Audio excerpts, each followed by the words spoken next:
Nongkrong lagi bareng Wil dan Mamot di Tota Politik di suasana yang membosankan. Kayak kenal SPD ini lagi, tempatnya. SPD lagi. Kayak kenal ini tempatnya ya, kayak kenal. Kayak kenal ya. Paket. Pakai.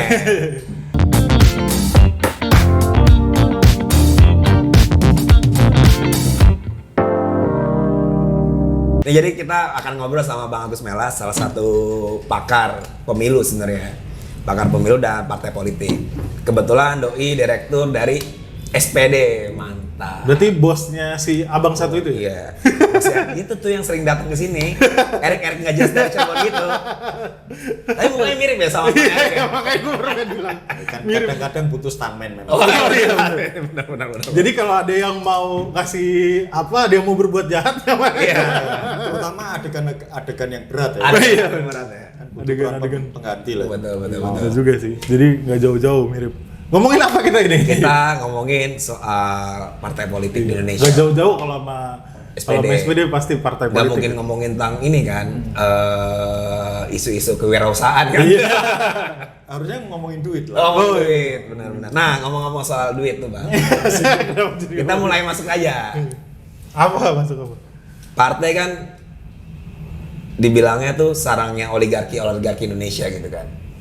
Tapi emang sekaya itu Bang orang-orang yang punya partai di Indonesia Bang. Ya minimal ketua umumnya lah, emang harus kaya itu ya. Ya kalau lihat sejarah partai kita harusnya nggak gitu juga.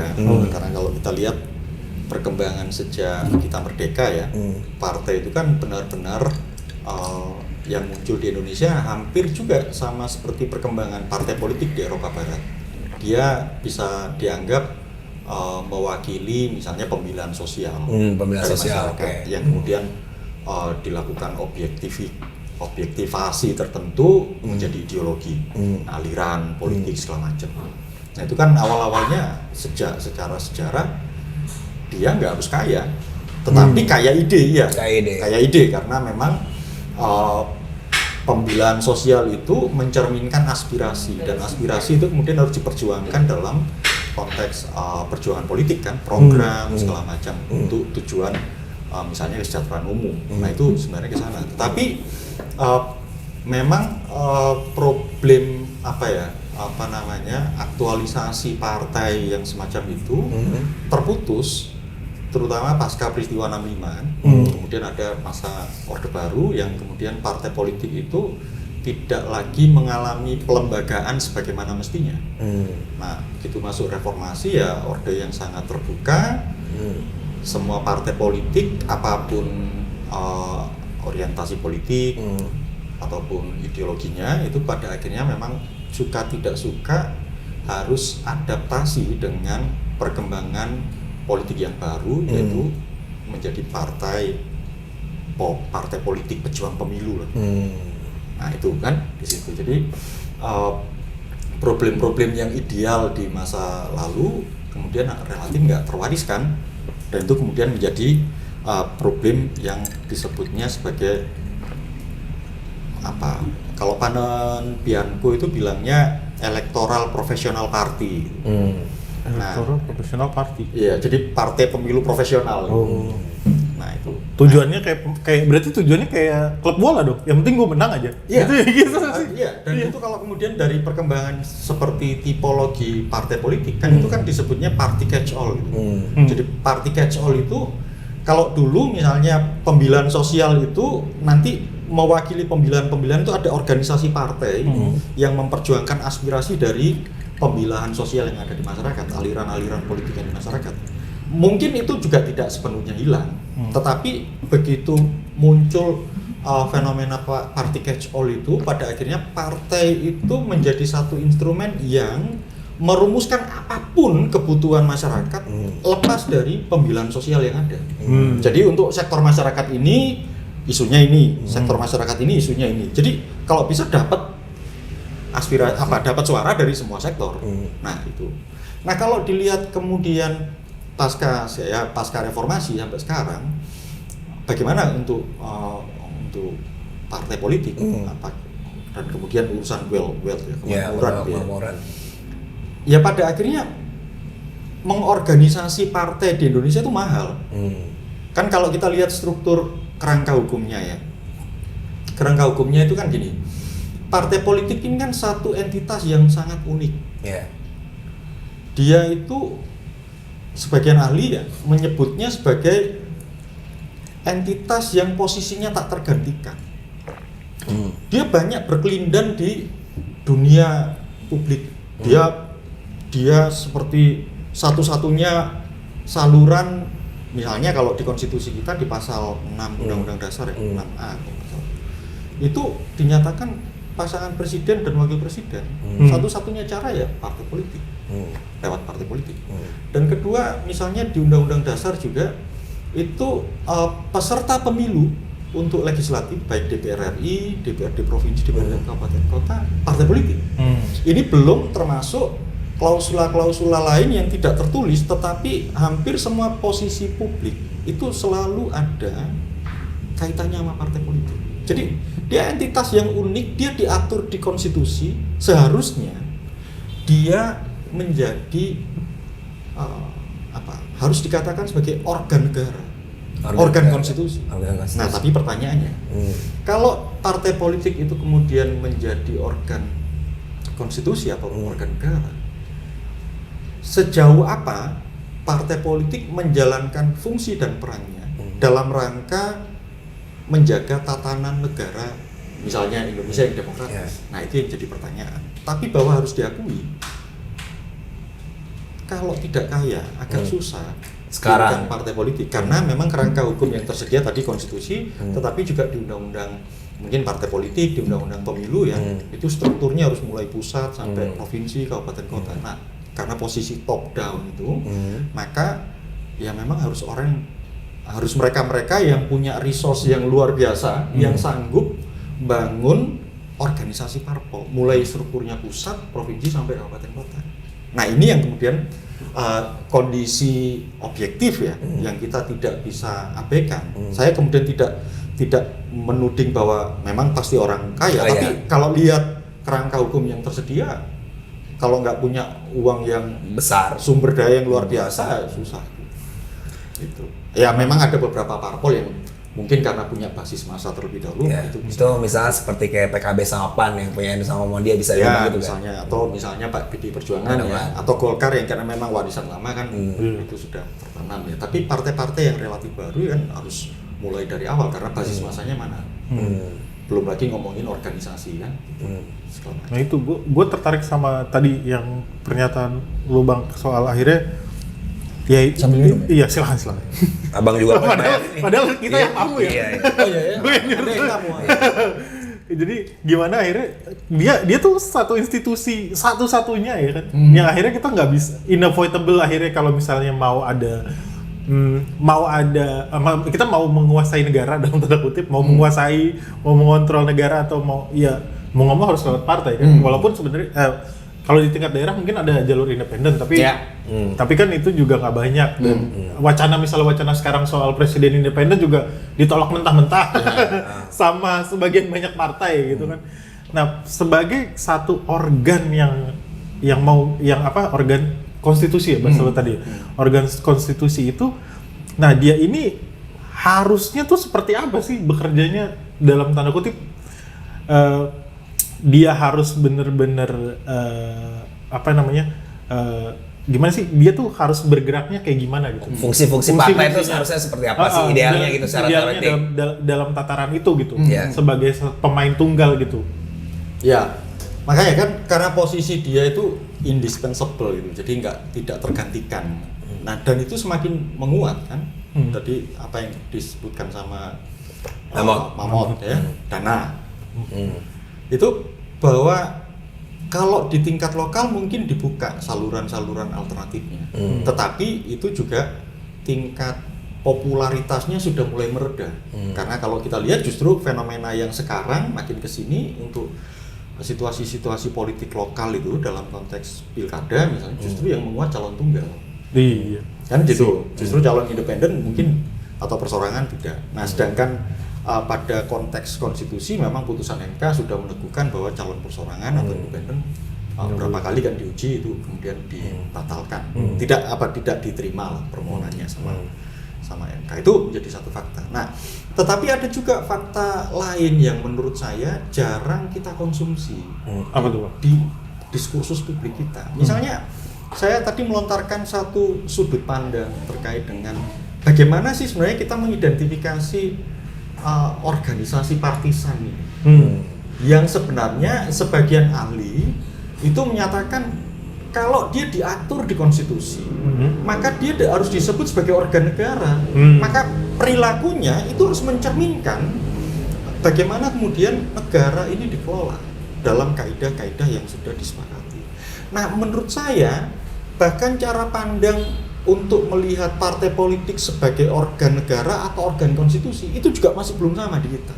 Iya, Gitu. iya betul. Nah, saya khawatir sebenarnya ada problem paradigmatik yang memang harus kita urai.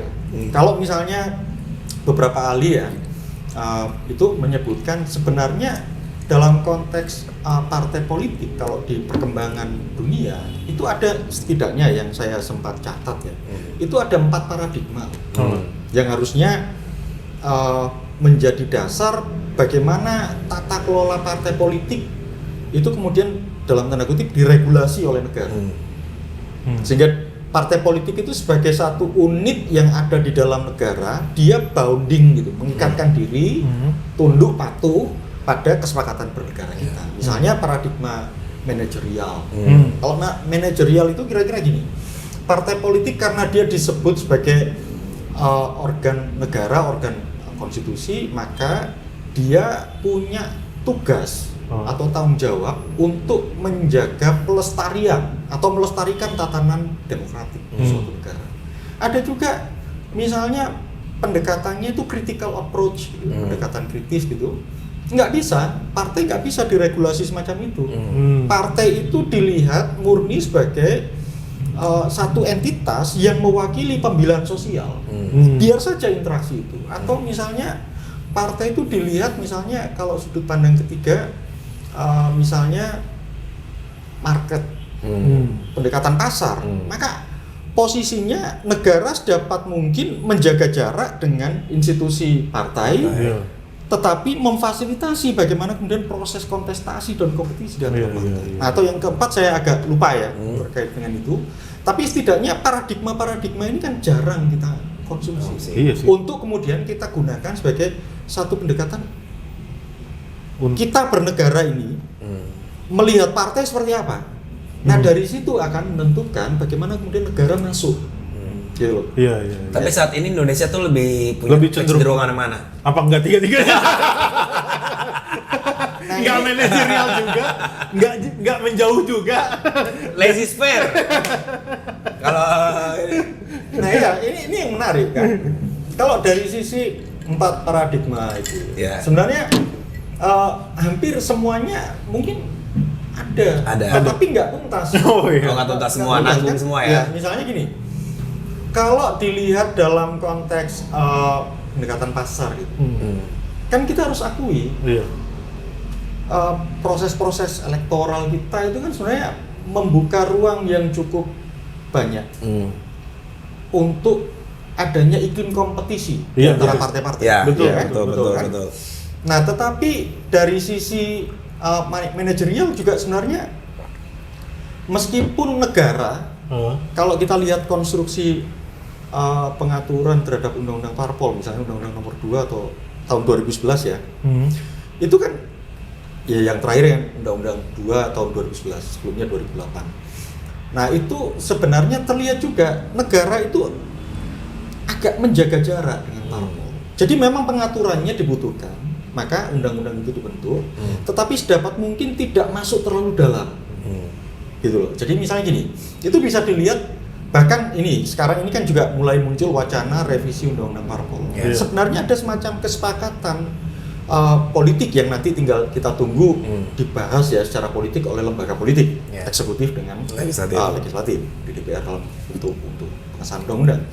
Itu sedapat mungkin agar otonomi parpol ketika ada masalah segala macam itu sedapat mungkin selesai di internal parpol. Kalaupun negara masuk, itu biasanya terbatas pada fungsi fasilitasi saja. Misalnya mungkin skema pendanaan. pembiayaan parpol, apa yang harus dikompensasi, apakah naik atau tidak, dan komponen mana yang harus dikompensasi. Biasanya di situ. Jadi negara itu juga pada tingkat tertentu lebih melihat parpol itu institusi yang cukup otonom, gitu. Padahal kalau kita lihat sekarang ya situasi politik kontemporer, misalnya kasus Demokrat atau baru saya mau bilang tadi, ataupun kasus-kasus yang lain ya, itu kan sebenarnya ada problem yang cukup mendasar. Banyak faktor yang terlibat, tapi ada problem yang cukup mendasar bahwa problem pelembagaan organisasi parpol ini ada masalah. Gitu. Nah, menurut saya di sana. Jadi ini kalau dari sisi saya yang di aktor non negara ya. Nah, kalau saya melihat posisi negara atau dalam hal ini yang diwakili oleh pemerintah, kelihatannya memang cukup stay away gitu. Ada jarak.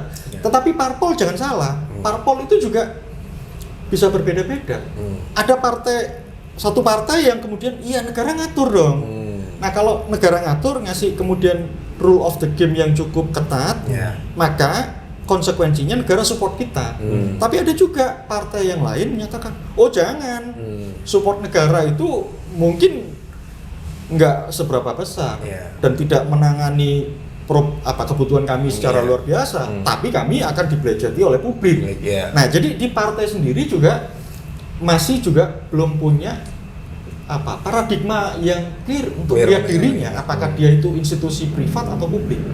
Nah, ini yang menurut saya ya kita perlu dalami. Dan revisi undang-undang pemilu itu akan mengatur itu kira-kira. Nah, kalau misalnya kita sebagai bagian dari publik yang merasa ini masalah, maka sebenarnya masalah ini yang harus dimunculkan. Kita sepakat nggak sih bahwa yang kita hadapi sehari-hari terkait dengan institusi yang posisinya tidak tergantikan ini ada masalah.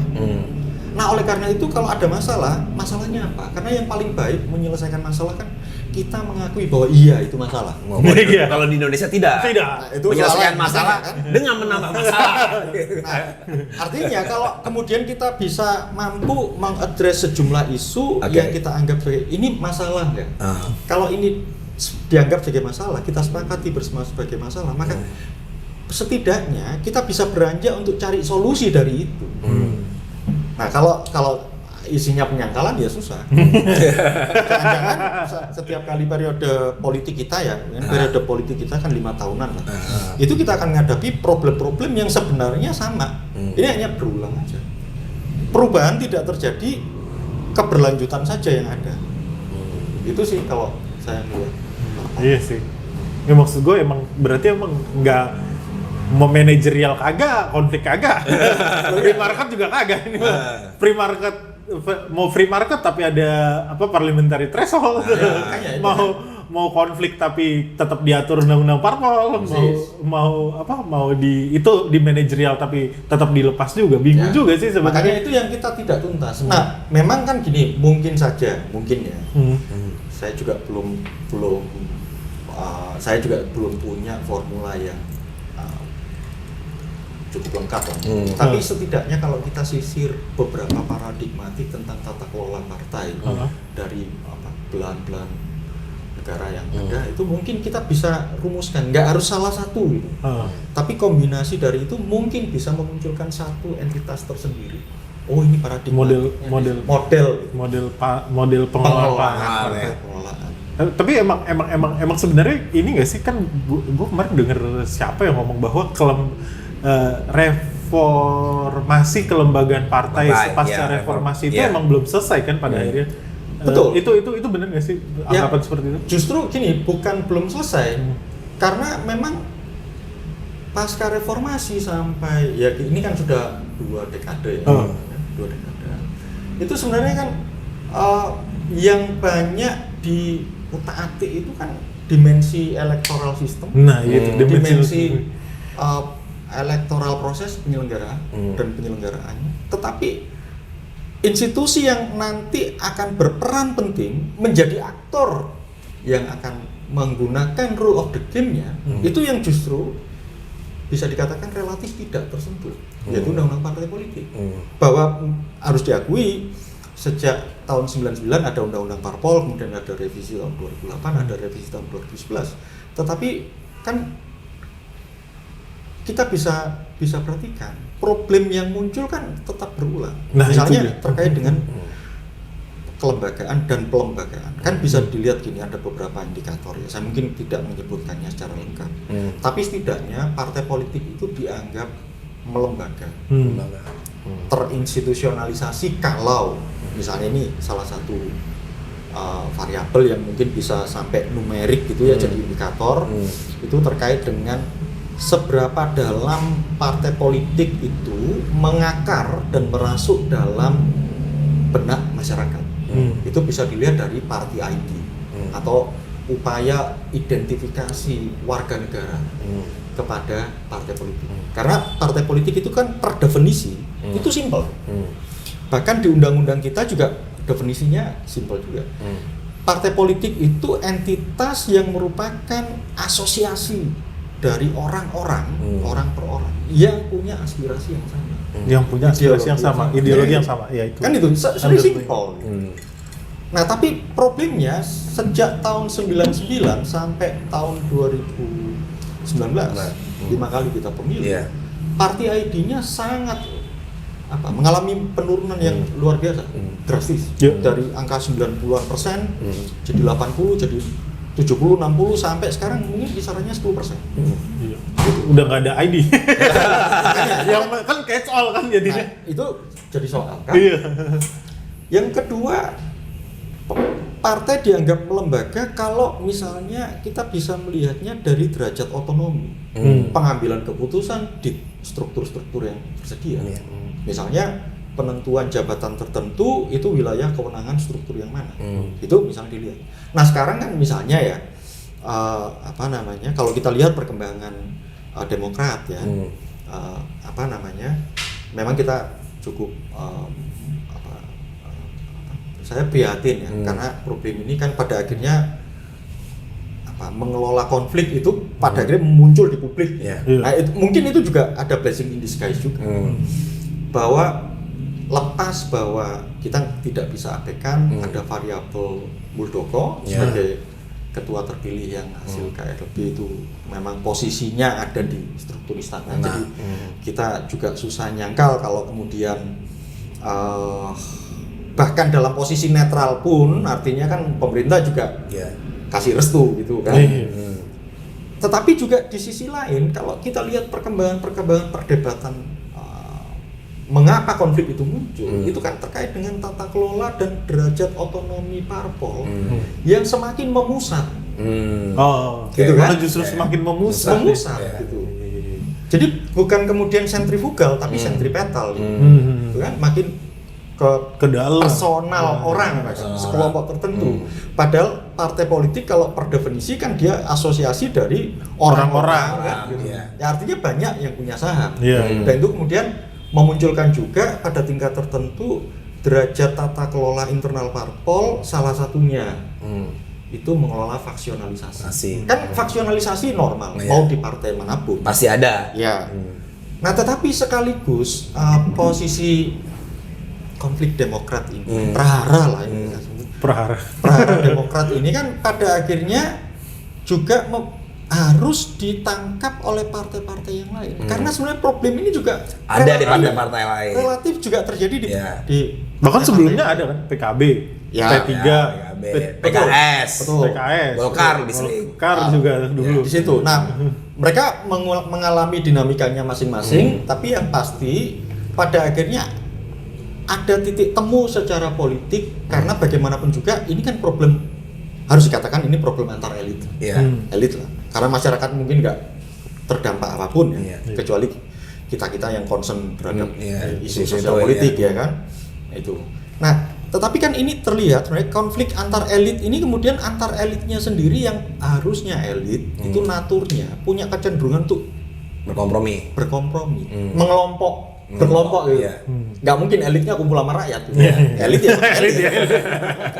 Ya kan karena konsensus lebih mudah diambil. Nah, ini level elit betul. Iya. Nah, kalau kita lihat secara perkembangan konflik-konflik parpol yang ada, itu sebenarnya kan instrumen hukum biasanya digunakan. Ini sekarang juga sedang berjalan kan, masing-masing pihak mengajukan dalil dari Dalilnya masing-masing yang masing, nanti diuji dalam konteks hukum. Tapi kita juga ingin lihat apakah nanti ada derajat komunikasi elit tertentu yang bisa mempertemukan satu titik keseimbangan baru. Dan bukan berarti peluangnya besar.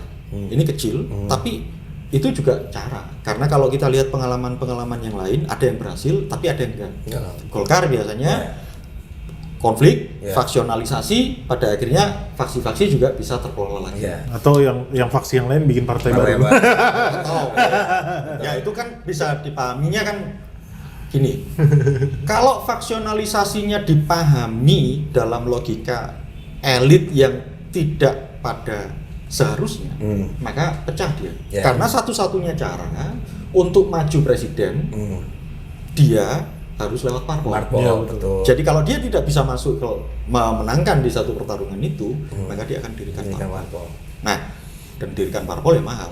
Artinya yang bertarung ya jelas orang-orang yang Tajir-tajir. Balik lagi ke pertanyaan pertama. Ya, benar.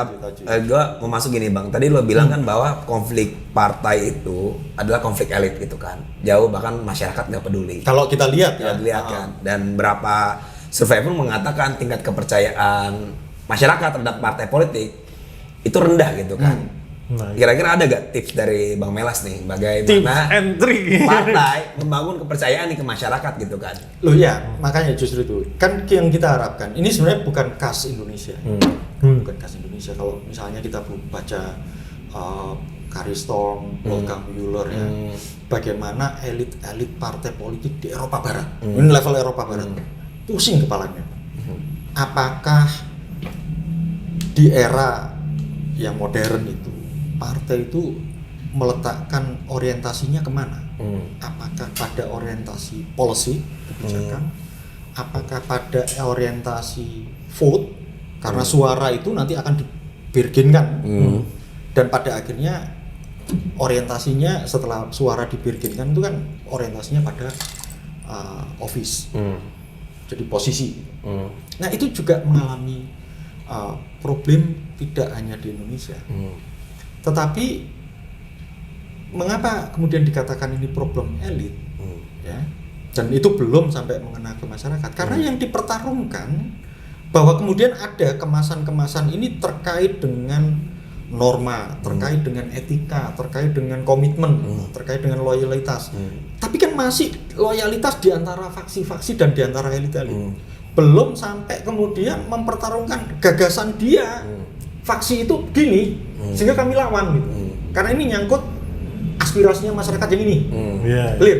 Ini belum terlihat. Jadi makanya itu kemudian dikatakan elit. Tapi sekeras-kerasnya elit bertarung, titik temunya lebih besar. Nah, yang paling penting sebenarnya menurut saya blessing in disguise problem Demokrat ini harusnya menjadi starting point tidak hanya bagi Demokrat.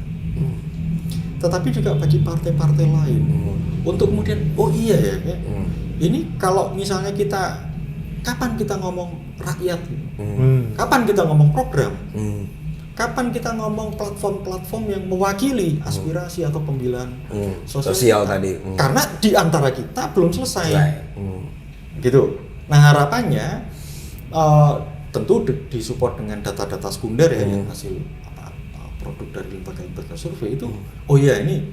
Ini kalau tidak senjakala nih, meskipun ya bisa saja partai politik ya kalaupun senjakala tetap aja kan kita sudah punya proteksi tersendiri karena kita ini satu-satunya institusi yang bisa running posisi-posisi publik.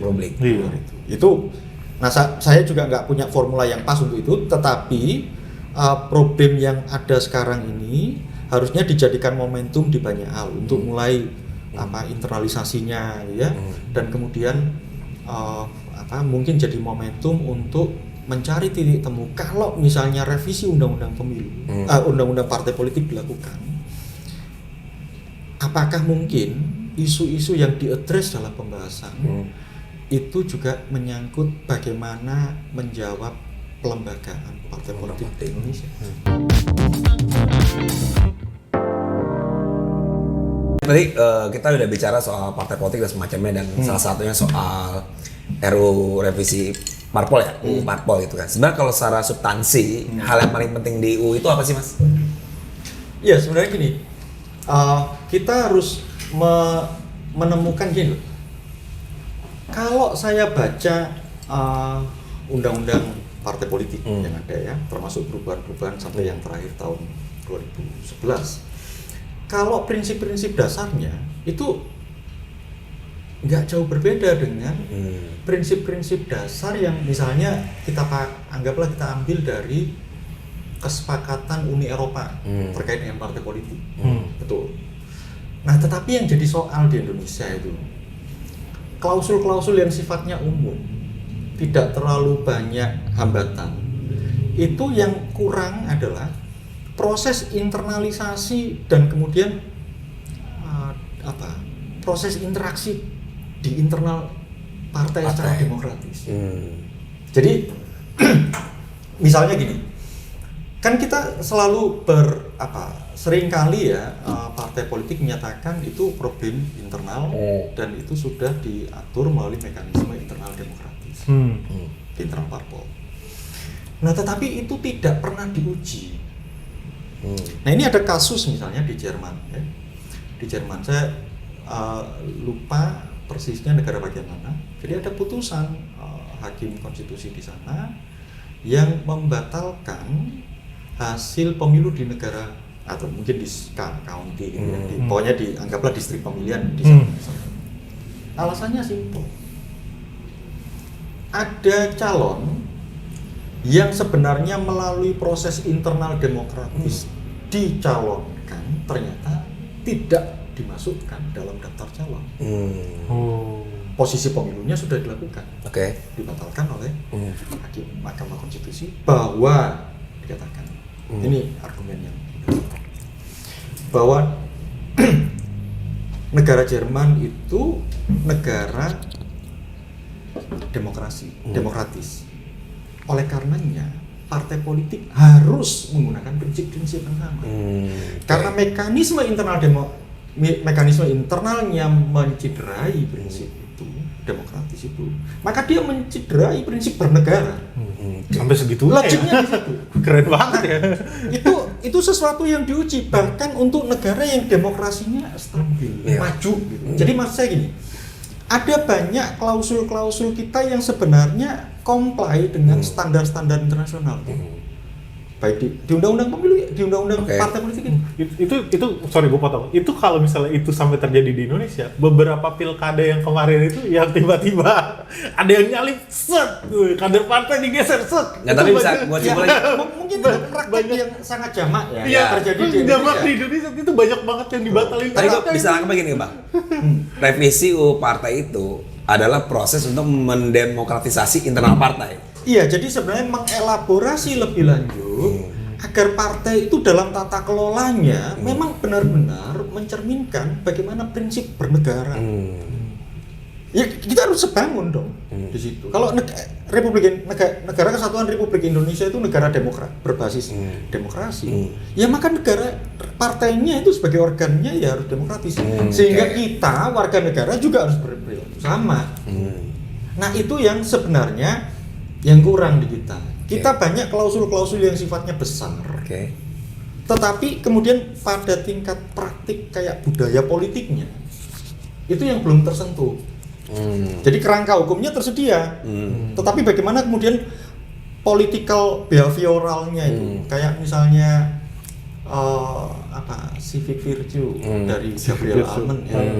Itu kan sebenarnya bagaimana perilaku di antara interrelasi di antara warga negara, orang per orang, orang dengan elit, orang dengan negara publik dengan rakyat, itu berlaku prinsip dialogis, prinsip pengambilan konsensus, prinsip yang menyepakati aturan bersama, yang pada akhirnya disebut sebagai prinsip kewargaan. Nah itu yang menurut saya masih semacam kerangka-kerangka yang perlu prakteknya perlu diperdalam di situ. Nah ini yang saya kira prinsip-prinsipnya itu ada, tetapi dia tidak pernah diuji dalam praktek-praktek ketika di lapangan. Tapi kalau boleh tahu nih yang inisiasi revisi UU partai ini siapa duluan, Bang? Apakah partai duluan, apa anggota dewan, apa masyarakat sipil sih sebenarnya posisinya? Kalau ini gini, Katalisnya gitu, Bang. yang jelas ya karena ini bagian dari pendidikan politik ya, pendidikan kewargaan. Ini kan ada mekanisme di konstitusi kita, ini kan bagaimanapun negara diatur bahwa untuk membahas dan mengesahkan undang-undang itu ada dua pihak yang punya posisi utama, yaitu DPR dengan presiden. Kan gitu. Di situ kan klausulnya dinyatakan setiap rancangan undang-undang harus dibahas secara bersama-sama oleh DPR dan presiden untuk mendapatkan persetujuan bersama. Dua. Nah, tinggal kemudian isu RUU-nya. Nah, kebetulan RUU partai politik ini, revisi undang-undang partai politik ini memang ada kesepakatan antara eksekutif dengan legislatif. Ini inisiatifnya ada di pemerintah. Inisiatif dari pemerintah. Kalau undang-undang pemilu biasanya ini barangnya DPR tuh. Barangnya DPR. Nah, bahkan kebutuhan untuk merevisi undang-undang partai politik itu sebenarnya sejak tahun 2017 itu sudah muncul. Wacananya. Sudah mulai disiapkan. Tetapi lebih banyak berkutat pada upaya untuk menjawab sebagian kebutuhan parpol terkait dengan biaya politik yang makin mahal. Jadi mungkin komponen pembiayaan kontribusi negara yang mungkin akan banyak di-exercise, meskipun nggak hanya itu, tetapi itu akan membuka. Nah, momentum ini jadi relevan untuk dibahas sekarang, tetapi juga pisau bermata dua. Bagaimanapun juga, revisi undang-undang partai politik ini muncul sebelum peristiwa Demokrat manifest, gitu loh. Nah, sedangkan ini posisinya di pemerintah nih. Kalau posisinya sebenarnya gini, undang-undang partai politik itu yang namanya undang-undang itu pasti barang politik, tetapi nuansa politiknya tidak terlalu kental dibandingkan undang-undang pemilu. Makanya ketika di posisi pemerintah relatif nggak ada problem. Tetapi ada problem yang menurut saya jadi lebih kompleks ketika revisi yang sebelumnya itu disiapkan, direncanakan ya sebelum peristiwa Demokrat muncul. Nah, bagaimana pertanyaannya kan bagaimana kemudian mengajukan revisi ini ketika posisi konflik Demokrat ini nggak lagi laten, mulai manifest dan pandangan sebagian misalnya kubu Demokrat terhadap pemerintah dianggap dalam tanda kutip ada campur tangan. Nah, itu jadi kompleks. Makanya ya menurut saya ini jadi problematis ya. Tetapi bukan berarti tidak bisa dilalui. Sepanjang misalnya partai-partai politik bersepakat dan kemudian memberikan isu-isu apa deh sekalian. Kalau memang ada momentum itu, kalau bisa setiap partai ya memang segera mengajukan daftar inventarisasi masalahnya kalau mau kan. Bahwa nanti akan ada proses pembahasan secara formal, termasuk misalnya pihak Demokrat kalau misalnya melihatnya sebagai momentum ya isu itu di-raise sekalian. Gitu. Memang jadi kompleks ya. Kalau nggak ada peristiwa Demokrat sebenarnya mungkin relatif lebih smooth ya. Jadi kita fokus untuk isu aja tanpa kemudian sentimen segala macam itu kan juga nggak bisa diabaikan kalau karena tetap akan berpengaruh sama sistem politik kita juga kan soal itu kan. Nah, gua pusing. Selalu kayak gitu aja. Jangankan dirimu, kita yang berkutat sehari-hari. Tapi maksudnya mungkin gua mau berandai-andai dikit ini menurut lu nanti di taruhlah misalnya Indonesia 100 tahun 2045. Partai ini akan gini-gini aja atau gimana?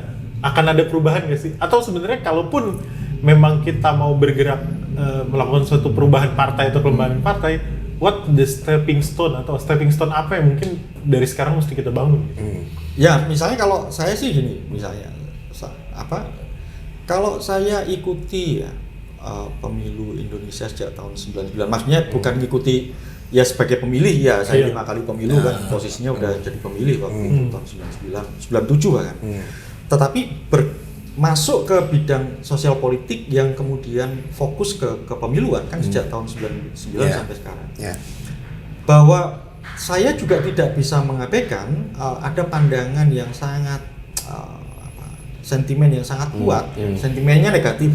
Sentimennya negatif ya. Kepada partai politik itu tidak bisa diabaikan. Iya, betul. Bukan hanya kepada partai politik, termasuk ke lembaga-lembaga negara ya, DPR segala macamnya itu tidak bisa diabaikan. Tetapi publik juga mungkin perlu tahu bahwa dalam tanda kutip ya senegatif-negatifnya atau sebrengsek-brengseknya pandangan mereka terhadap institusi politik itu saya perhatikan kok bahwa aktor-aktor politik itu juga berubah. Berubah. Jadi lebih buruk. Apa jadi lebih baik nih? Nah, tentu kalau berubah ya harusnya yang lebih baik. Bahwa kemudian ada proses-proses yang terinstruksi di tengah jalan. Misalnya gini, kalau misalnya sekarang ini kita ini kan jarang ruang publik mendapatkan satu diskursus yang memadai tentang bagaimana sih kemudian setiap partai politik mengelola sistem pengkaderannya.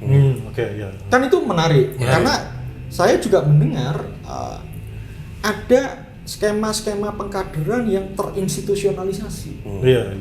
Itu juga kita tidak bisa abaikan, tetapi di publik belum muncul. Betul. Gitu ya. Jadi dan itu juga kan perkembangan yang disadari mungkin pasca pemilu 2004. Termasuk pengelolaan organisasi partai yang kemudian membedakan antara mana struktur politik, pengurus politik gitu ya dengan eksekutif. Ya, sehingga pengelolaan partai lebih profesional, terdokumentasi dengan baik. Itu kan juga kita tidak bisa abaikan. Termasuk pengambilan keputusan politik. Dulu saya ingat ya, tahun 2002 itu saya mulai awal mendalami yang apa yang disebut sebagai matematika pemilu. Matematika pemilu. Ya, itu jadi disiplin tersendiri yang secara otodidak saya coba pelajari. Gue kesel sih sebenarnya di politik udah rumit ada matematika juga gitu. Ya, ternyata ada loh. Bikin pusing aja terus gimana Bang? Nah, mungkin di Indonesia karena sangat baru. Kalau di dunia barat karena hasilnya dari sana sebenarnya kan gini. Yo, kalau Anda bicara masalah proporsional itu Anda mau definisikan apa? Karena konsepnya harus didefinisikan. Dan bila perlu definisi itu harus dioperasionalkan. Nah, operasional itu biasanya dalam formula matematika. Jadi kalau ngomong sistem pemilu proporsional, orang bisa jawab tuh gini. Ya, karena Indonesia beragam maka kita pilih agar semua terwakili. Oh iya, secara kualitatif saya juga tidak bisa bantai. Tetapi secara proporsional dalam konteks matematik, yang namanya keberagaman itu, dia harus bisa dinumerikan. Misalnya gini, yang namanya proporsional itu dalilnya selamanya dinyatakan bahwa proporsi suara parpol dibanding persentase suara parpol dibanding persentase kursi parpol kalau bisa seimbang. Jadi maksudnya kan gini, kalau partai itu mewakili pemilihan sosial, maka ideologi itu pada pemilu sekian persen, 10% ideologi A misalnya, dia harus tercermin dalam konteks pengambilan keputusan politik. Pada akhirnya matematik. Nah, pada saat itu 2002 itu untuk pembahasan undang-undang pemilu 2004 ya 2003 lah kalau salah. Anggota-anggota DPR kita kan bilangnya apa? Ngapain politik dimatematika? Ya simpel. Di tahun itu ya. Dibuang. Di 20 tahun yang lalu ya. Iya kan? Artinya dibuang. Tapi begitu masuk ke pembahasan undang-undang pemilu tahun 2009. Gimana sih itu formulanya? Gua paham. Ya? Begitu masuk di pengesahan undang-undang nomor Undang-undang Pemilu tahun 2014, buku-buku tentang itulah yang dipakai dalam pembahasan pansus. Dan itu klausul yang asal dari disiplin itu, disiplin matematika pemilu lah, anggaplah begitu ya. Iya. Itu yang jadi salah satu klausul yang kemudian divotingkan, dia dipakai sebagai pengambilan keputusan. Artinya berubah kok. Iya. Berubah. Dalam jangka 2002 sampai sekarang ada gitu perubahan walaupun kecil, dan itu kemudian ada progres gitu. Dan ya. itu jadi satu kenormalan tersendiri. Bahkan litbang-litbang parpol mulai mengkonsumsi itu karena memang gini. Satu saat kalau kita lihat cerminan negara-negara maju, yang namanya orang-orang paling jagoan itu orang parpol. Kalau kita masih enggak non parpol nih ya. Iya. Nah itu satu saat begitu kok. Nah itu juga perubahan itu juga ada. Jadi maksud lo berarti nanti 2045 20 tahun lagi akan juga kok gitu lo salah nangkap. Ya, jadi partai politik itu gini. Tadi kan dia organ yang sangat unik. Maka mau tidak mau dia akan menghadapi kondisi subjektif objektif yang akan dikonsumsi oleh dia. Dia adaptif. Misalnya perkembangan ke depan, ternyata kalau kita ngomong ideologi nggak ketemu nih. Mungkin derajatnya berubah jadi platform. Platform nggak ketemu, berubah jadi program. Kan itu. Termasuk misalnya gini, perubahan-perubahan itu kan gini. Ada pertanyaan-pertanyaan. Partai politik ini kalau dari party ID kan makin melemah. Nah, itu satu fakta. Maka itu harus dijawab. Pertanyaannya yang lain kan, ini kan semakin maju ke depan generasi berubah. Betul. Nah, kalau misalnya partai politik tidak catch up dengan perkembangan yang baru, dengan generasi yang baru, maka partai-partai akan menua karena orang-orangnya makin menua. Betul. Gitu kan, itu ada pertanyaan orang muda bagaimana.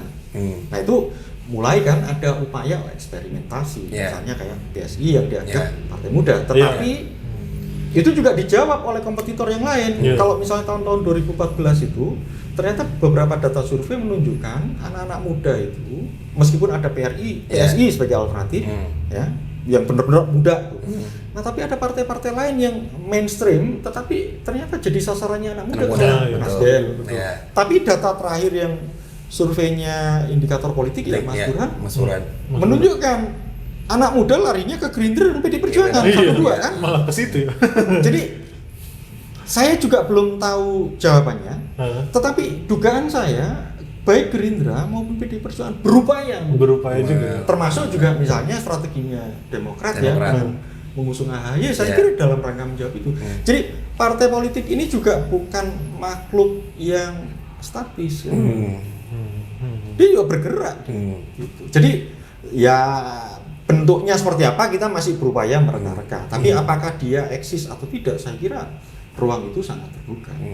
Soal bahwa dalam sistem pemilu ya, biasanya sistem pemilu proporsional itu biasanya gini, ditandai dengan sangat inklusifnya pemilih untuk masuknya aktor baru. Aktor baru maksudnya parpol. Jadi parpol itu kadang-kadang masuk baru, gede, tiba-tiba menyerpih, pecah-pecah gitu ya, konflik segala macam, hilang, muncul parpol baru, bisa begitu. Tapi tetap barang itu ada. Dan kalau misalnya kita lihat konstruksi undang-undang dasar kita kan tetap partai politik kan, kecuali kita ubah, dan mengubah konstitusi juga bukan soal yang mudah. Benar. Gitu kan. Nah tinggal pertanyaannya partai bagaimana dia menjawab tantangan ke depan. Saya kira itu ya.